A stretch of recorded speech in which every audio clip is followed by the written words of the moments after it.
ಮಂಡ್ಯ ಜಿಲ್ಲೆ ಕೆಆರ್ ಪೇಟೆ ತಾಲೂಕಿನ ಮೂಡ್ನಳ್ಳಿ ಗ್ರಾಮದ ಮಂಜೇಗೌಡ ಅನ್ನುವ ರೈತರು ನಿನ್ನೆ ಜಿಲ್ಲಾಧಿಕಾರಿ ಕಚೇರಿ ಮುಂಭಾಗದ ಉದ್ಯಾನವನದಲ್ಲಿ ಅವರು ಪೆಟ್ರೋಲ್ ಸುರಿದು ಬೆಂಕಿ ಹಚ್ಚಿಕೊಂಡಿದ್ರು.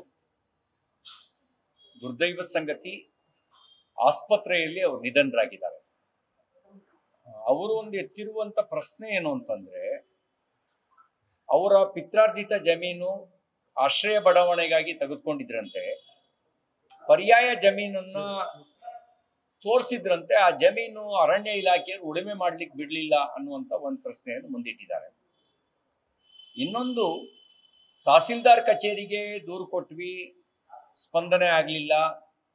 ಜಿಲ್ಲಾಧಿಕಾರಿ ಕಚೇರಿಗಳನ್ನ ಸಂಪರ್ಕಿಸೋದಕ್ಕೆ ಪ್ರಯತ್ನ ಪಟ್ವಿ, ಒಳಗಡೆಗೆ ಅಲ್ಲಿ ಭೇಟಿಗೆ ಅವಕಾಶ ಕೊಡಲಿಲ್ಲ ಅಂತಕ್ಕಂಥ ಮಾತನ್ನ ಅವರು ಡೈಯಿಂಗ್ ಡಿಕ್ಲರೇಷನ್ ಅಂದ್ರೆ ಸಾಯುವ ಸಂದರ್ಭದಲ್ಲಿ ಅವ್ರು ಹೇಳಿಕೆ ಕೊಟ್ಟಿದ್ದಾರೆ. ನಾನು ಸರ್ಕಾರಕ್ಕೆ ಆಗ್ರಹ ಮಾಡ್ತೇನೆ, ಈ ಸಂದರ್ಭದಲ್ಲಿ ನೀವು ಒಂದು FIR ದಾಖಲು ಮಾಡಿ, ಯಾರು ತಪ್ಪು ಮಾಡಿದ್ದಾರೆ, ಯಾರು ನಿರ್ಲಕ್ಷ್ಯ ವಹಿಸಿದ್ದಾರೆ ಅದರ ಸಮಗ್ರ ತನಿಖೆ ನಡೆಸಿ ತಪ್ಪಿತಸ್ಥರ ಮೇಲೆ ಕ್ರಮ ತಗೊಳ್ಬೇಕು ಅನ್ನೋದು ಮೊದಲನೇ ಆಗ್ರಹ. ಎರಡನೇದು, ಆ ಕುಟುಂಬಕ್ಕೆ ಕನಿಷ್ಠ 50 ಲಕ್ಷ ರೂಪಾಯಿ ಪರಿಹಾರ ಕೊಡಬೇಕು ಅನ್ನುವಂಥ ಆಗ್ರಹ ಮಾಡ್ತೇನೆ. ಮೂರನೇದಾಗಿ, ನ್ಯಾಯಾಂಗ ತನಿಖೆ ನಡೆಸಿ, ಸಮಗ್ರವಾಗಿ ಇದರಲ್ಲಿ ಏನು ತಪ್ಪಾಗಿದೆ, ಎಲ್ಲಿ ತಪ್ಪಾಗಿದೆ ಅನ್ನೋದು ನ್ಯಾಯಾಂಗ ತನಿಖೆ ನಡೆಸಿ. ರೈತರ ಆತ್ಮಹತ್ಯೆಯಲ್ಲಿ ಕರ್ನಾಟಕ ಈಗಾಗಲೇ 2ನೇ ಸ್ಥಾನದಲ್ಲಿದೆ. ಸಾರ್ವಜನಿಕವಾಗಿ ಪೆಟ್ರೋಲ್ ಹಾಕೊಂಡು ಬೆಂಕಿ ಕೊಟ್ಕೊಳ್ತಾರೆ ಅಂದ್ರೆ ಎಂತ ಒಂದು ಹತಾಶ ಸ್ಥಿತಿಗೆ ಆ ರೈತ ಬಂದಿರಬಹುದು. ರೈತರಿಗೆ ಆತ್ಮವಿಶ್ವಾಸ ತುಂಬಬೇಕಾದಂತ ಜವಾಬ್ದಾರಿ ಸರ್ಕಾರದಲ್ಲಿದೆ. ನೋಡಲ್ಲಿ ಬೆಳಗಾಮು, ಚಿಕ್ಕೋಡಿ, ವಿಜಯಪುರ, ಬಾಗಲಕೋಟೆ, ಉತ್ತರ ಕನ್ನಡದಲ್ಲಿ FRP ನಿಗದಿ ಮಾಡಬೇಕು. ಕೇಂದ್ರ ಸರ್ಕಾರ ಈಗಾಗಲೇ ಟನ್ನಿಗೆ 3,550 ರೂಪಾಯಿ FRP ಡಿಕ್ಲೇರ್ ಮಾಡಿದೆ.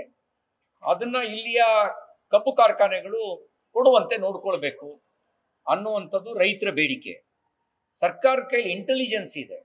ರೈತರು ಯಾವ ವಿಷಯಕ್ಕೆ ಬೀದಿಗೆ ಬರ್ತಾರೆ ಅನ್ನೋದನ್ನ ತಿಳಿದೇ ಸ್ಪಂದಿಸ್ಬೇಕಾಗಿತ್ತು. ಅವ್ರು ಬೀದಿಗೆ ಇಳಿದು ಹೋರಾಟ ಮಾಡ್ತಾ ಇದ್ರು ಕೂಡ ಸ್ಪಂದನೆಯೇ ಇಲ್ಲ. ಒಂದು ರೀತಿಯಲ್ಲಿ ದಪ್ಪ ಚರ್ಮದ ಅಂತ ಹೇಳಿದ್ರು ಕೂಡ ದಪ್ಪ ಚರ್ಮಕ್ಕಾದ್ರೂ ಸ್ವಲ್ಪ ಜೋರಾಗಿ ಹಾರಣ ಮಾಡಿದ್ರೆ ಎಮ್ಮೆನೂ ದಾರಿ ಬಿಡುತ್ತೆ. ಈ ಸರ್ಕಾರದಲ್ಲಿ ಜೋರಾಗಿ ಕೂಗಿದ್ರೂ ಕೇಳಲ್ಲ ಅನ್ನೋ ಸ್ಥಿತಿಗೆ ಇವರು ತಲುಪಿಟ್ಟಿದ್ದಾರೆ. ಜಡ್ಡು ಹಿಡಿದು ಹೋಗಿದ್ದಾರೆ. ಇವರಿಗೆ ಆಸಕ್ತಿ ಕೇವಲ ಭ್ರಷ್ಟಾಚಾರ ಮಾಡೋದ್ರೊಳಗೆ, ಲೂಟಿ ಹೊಡೆಯೋದ್ರಲ್ಲಿ ಮಾತ್ರ ಆಸಕ್ತಿ.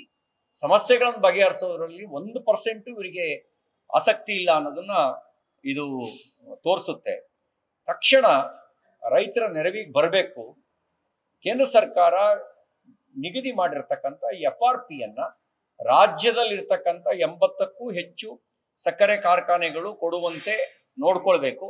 ರೈತನಿಗೆ ಯಾವುದೇ ರೀತಿಯಲ್ಲಿ ಅನ್ಯಾಯ ಆಗದಂತೆ ನೋಡ್ಕೊಳ್ಬೇಕಾಗಿರ್ತಕ್ಕಂಥ ಜವಾಬ್ದಾರಿ ಸರ್ಕಾರದಿದೆ. ರೈತರೇ ಆರೋಪ ಮಾಡಿರುವಂತೆ ತೂಕದಲ್ಲಿ ಹೊಡಿತಾರೆ ಅಂತ ಆರೋಪ ಮಾಡಿದ್ದಾರೆ, ಮಾಯಿಶ್ಚರ್ ಅಂತ ಕಟ್ ಮಾಡ್ತಾರೆ ಅಂತ ಆರೋಪ ಮಾಡಿದ್ದಾರೆ. ಇದೆಲ್ಲ ಈಲ್ಡ್ ಬರಲಿಲ್ಲ ಅಂತ ರೇಟ್ನಲ್ಲಿ ವ್ಯತ್ಯಾಸ ಮಾಡ್ತಾರೆ ಅಂತಕ್ಕಂಥ ಆರೋಪ ಮಾಡಿದ್ದಾರೆ. ಈ ಎಲ್ಲ ಆರೋಪದ ಹಿನ್ನೆಲೆಯಲ್ಲಿ ಸರ್ಕಾರ ರೈತರಿಗೆ ನ್ಯಾಯ ಕೊಡಿಸ್ಲಿಕ್ಕೆ ಬೇಕಾದಂತ ವ್ಯವಸ್ಥೆಯನ್ನು ನಿರ್ಮಾಣ ಮಾಡಬೇಕು ಅಂತೇಳಿ ನಾನು ಮಾನ್ಯ ಮುಖ್ಯಮಂತ್ರಿಗಳಿಗೆ ಆಗ್ರಹಿಸ್ತೇನೆ. ರೈತರ ಪ್ರಶ್ನೆ ದಶಕಗಳಿಂದ ನಡ್ಕೊಂಡು ಬಂದಿತ್ತು. ಆದ್ರೆ ಇವ್ರಿಗೆ ಯಾರಿಗೆ ಪುರ್ಸತ್ತೆ ಇಲ್ವಲ್ಲ. ಇವರೆಲ್ಲ ಏನು ಅಂದ್ರೆ, ಈಗ ಇವತ್ತು ಒಂದು ಸೋಷಿಯಲ್ ಮೀಡಿಯಾದಲ್ಲಿ ಓಡ್ತಾ ಇತ್ತು ಮ್ಯೂಸಿಕಲ್ ಚೇರ್ದು ಕಾರ್ಟೂನ್. ಮ್ಯೂಸಿಕಲ್ ಚೇರ್ ಅಲ್ಲಿ ಮ್ಯೂಸಿಕ್ ಸ್ಟಾರ್ಟ್ ಆದ್ಮೇಲೆ ಎಲ್ಲರೂ ಖಾಲಿ ಕುರ್ಚಿ ಸುತ್ತ ಓಡ್ಬೇಕು. ಇದು ಹಂಗಲ್ಲ. ಸಿದ್ದರಾಮಯ್ಯನವ್ರು ಕುರ್ಚಿಲಿ ಕೂತಿದ್ದಾರೆ, ಅದು ಉಳಿದವರೆಲ್ಲ ಆ ಕುರ್ಚಿ ಸುತ್ತ ಓಡ್ತಾ ಇದ್ದಾರೆ. ಖಾಲಿ ಕುರ್ಚಿ ಸುತ್ತ ಓಡಿ ಮ್ಯೂಸಿಕ್ ಆಫ್ ಆದಾಗ ಕುರ್ಚಿಲಿ ಕೂತ್ಕೊಳ್ಳೋದು ಸ್ವಾಭಾವಿಕ. ಕುರ್ಚಿಯಲ್ಲಿ ಸಿದ್ದರಾಮಯ್ಯನವ್ರು ಕುಂತಿದ್ದಾರೆ, ಆದ್ರೆ ಮ್ಯೂಸಿಕ್ ಇವರೇ ಹಾಕೊಂಡು ಓಡ್ತಾನೆ ಇದ್ದಾರೆ. ಅವ್ರು ಎದ್ದ ಮೇಲೆ ತಾನೇ ಇವ್ರಿಗೆ ಜಾಗ ಸಿಗೋದು. ನಾನು ಹೇಳೋದು, ಈಗ ಅದನ್ನೆಲ್ಲ ಬಿಟ್ಟು ನೀವು ಸಮಸ್ಯೆ ಬಗೆಹರಿಸೋದ್ರ ಕಡೆಗೆ ಗಮನ ಕೊಡಿ ಅಂತ ನಾನು ಆಗ್ರಹಿಸ್ತೇನೆ. ಈಗ ಸಿದ್ದರಾಮಯ್ಯನವ್ರ ಕುರ್ಚಿ ಬಿಟ್ಟೇ ಇಲ್ಲ. ಸ್ವಲ್ಪ ಆದ್ರೂ ಉಳಿದವರೆಲ್ಲ ಡಿ ಕೆ ಶಿವಕುಮಾರ್, ಪರಮೇಶ್ವರು, ಮಹದೇವಪ್ಪ, ಸತೀಶ್ ಜಾರಕಿಹೊಳಿ ಇವರೆಲ್ಲರೂ ಆ ಕುರ್ಚಿ ಸುತ್ತ ಓಡ್ತಾ ಇದ್ದಾರೆ. ಅವ್ರು ಬಿಡ್ತಾರೆ ಅಂತ ಅನ್ಕೊಂಡು ಓಡ್ತಾ ಇದ್ದಾರೆ. ರೈತರು ಹೆಸರಲ್ಲಿ ಈಗಾಗಲೇ ಹಾಲಿನ ದರ ಹೆಚ್ಚಳ ಮಾಡಿದ್ರು. ಈಗ ಯೂನಿಯನ್ ವಿಚಾರದಲ್ಲಿ ಹಾಲಿನ ದರ ಹೆಚ್ಚಳ ಮಾಡ್ತೀವಿ, 4 ರೂಪಾಯಿ ದರ ಜಾಸ್ತಿ ಮಾಡ್ತೀವಿ ಅಂತ ಹೊರಟಿದ್ದಾರೆ. ಒಂದ್ ಕಡೆ ಕೇಂದ್ರ ಸರ್ಕಾರ GST ತೆರಿಗೆಯನ್ನ ಕಡಿತಗೊಳಿಸಿ ಕೆಲವು ತೆರಿಗೆಯನ್ನ ಶೂನ್ಯಕ್ಕೆ ಒಳಪಡಿಸಿ ಅದರ ನ್ಯಾಯ ಗ್ರಾಹಕರಿಗೆ ತಲುಪಬೇಕು ಅಂತ ನರೇಂದ್ರ ಮೋದಿಜಿಯವರ ನೇತೃತ್ವದ NDA ಸರ್ಕಾರ ಪ್ರಯತ್ನ ಮಾಡ್ತಾ ಇದ್ರೆ, ರಾಜ್ಯದಲ್ಲಿರುವಂತ ಕಾಂಗ್ರೆಸ್ ಸರ್ಕಾರ ಯಾವುದ್ರ ಮೇಲೆ ತೆರಿಗೆ ಹಾಕಲಿ ಅಂತ. ಬಹುಶಃ ನಮ್ಮ ಮುಖ್ಯಮಂತ್ರಿ ಸಿದ್ದರಾಮಯ್ಯನವರು ಆಡು ಮುಟ್ಟದ ಸೊಪ್ಪಿಲ್ಲ ಅನ್ನುವುದನ್ನ ಇವರು ಸಿದ್ದರಾಮಯ್ಯನವರು ತಟ್ಟದೇ ಇರುವಂತ ತೆರಿಗೆ ಇಲ್ಲ ಅಂತ ಬದಲಾಯಿಸ್ಕೊಂಡ್ಬಿಟ್ಟಿದ್ದಾರೆ. ಎಲ್ಲದನ್ನೂ ಬೆಲೆ ಏರಿಕೆ ಮಾಡಿ ಬೆಲೆ ಏರಿಕೆ ಸೂರ ಆಗ್ಲಿಕ್ಕೆ ಹೊರಟಿದ್ದಾರೆ ಅಂತ ಅನ್ಸುತ್ತೆ. ಯಾವ್ದನ್ನು ಬಿಟ್ಟಿದ್ದಾರೆ ಹೇಳಿ? ನಿಮಗೆ ಸ್ಟಾಂಪ್ ಡ್ಯೂಟಿ ಜಾಸ್ತಿ ಮಾಡಿದ್ರು, RTC ಪಾಣಿ ದರ ಜಾಸ್ತಿ ಮಾಡಿದ್ರು, ಪೆಟ್ರೋಲ್ ಡೀಸೆಲ್ ಮೇಲೆ ಸೆಸ್ ಹಾಕಿದ್ರು, ಅಬ್ಕಾರಿ ದರ ಹೆಚ್ಚಳ ಮಾಡಿದ್ರು. ಇನ್ಯಾವ್ದು ಉಳಿದಿದೆ ಇವ್ರಿಗೆ ಹಾಕೋದಿಕ್ಕೆ? ಎಲ್ಲ ದರ, ವಿದ್ಯುತ್ ದರ ಏರಿಕೆ ಮಾಡಿದ್ರು, ಎಲ್ಲ ದರವನ್ನು ಏರಿಕೆ ಮಾಡಿ ಮೆಟ್ರೋ ದರ ಏರಿಕೆ ಮಾಡಿದ್ರು, ಮುಂಚೆ ಒಂದ್ಸರಿ ಹಾಲಿನ ದರ ಏರಿಕೆ ಮಾಡಿದ್ರು, ಡೆತ್ ಸರ್ಟಿಫಿಕೇಟ್, ಬರ್ತ್ ಸರ್ಟಿಫಿಕೇಟ್ ದರನೂ ಜಾಸ್ತಿ ಮಾಡಿದ್ರು.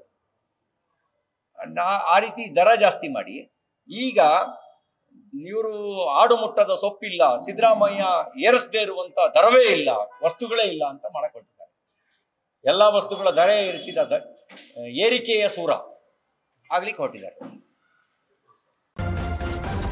ನ್ಯೂಸ್ ಫಸ್ಟ್, ನಿರ್ಭೀತಿಯಿಂದ ನಿಮ್ಮ ಪರವಾಗಿ.